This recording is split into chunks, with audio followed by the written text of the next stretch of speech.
I think the average American family probably has a bit of difficulty visualizing all the assets that are under our feet.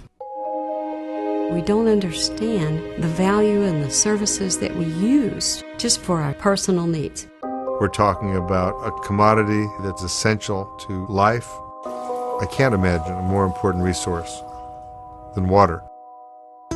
The water infrastructure is vital for disease protection, fire protection, basic sanitation, economic development, and for our quality of life.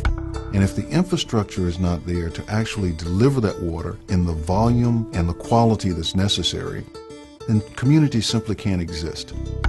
You wouldn't let your house be 100 years old and not ever do any maintenance to it. You would make sure that it was safe. The problem we have is that our water infrastructure is old. 100, 200 years old. It's not been upgraded or fixed or replaced. Water provides so many functions that relate directly to health and well-being. 100 years ago, it would have been hard to imagine turning on the tap water. And now it's an expectation. Our water and wastewater systems really are engineering marvels. Because it's buried, it's invisible to us, and we tend to take it for granted. That's a mistake. People see that their roads can cave in, their bridges can fall. Things that they can see are falling apart.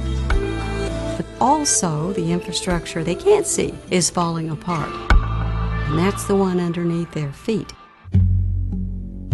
We have about 2 million miles of pipe in this nation. If you're walking around in an urban area, you're probably stepping on a pipe. They all have a life expectancy. If you don't maintain them and constantly check them and rehabilitate or repair, you're going to have a big problem. They're going to collapse. They're going to fail. And all of a sudden, the water or the sewage that normally goes through them will not have any place to go. It'll back up into homes. It'll back up onto the street. And you're going to have some very large messes to clean up. It's normally out of sight, out of mind. Once it comes to the surface, it's a whole nother animal. You're talking about system-wide problems that would take tremendous human resources to correct. We are facing a crisis in infrastructure. We're having to choose how to spend our money. On a national scale, if you looked at what we're spending now and you looked at the additional investment requirements over the next 20 years, there's a $540 billion difference.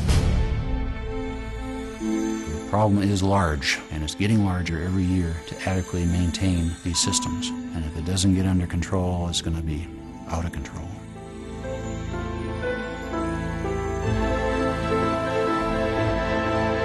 For the future of our economy, our schools, our individuals' public health, it's critical to reinvest and make whole this infrastructure that's falling apart.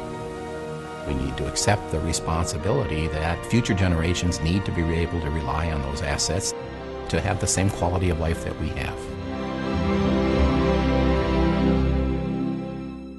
Infrastructure across this country needs to be addressed, and it needs to be addressed now.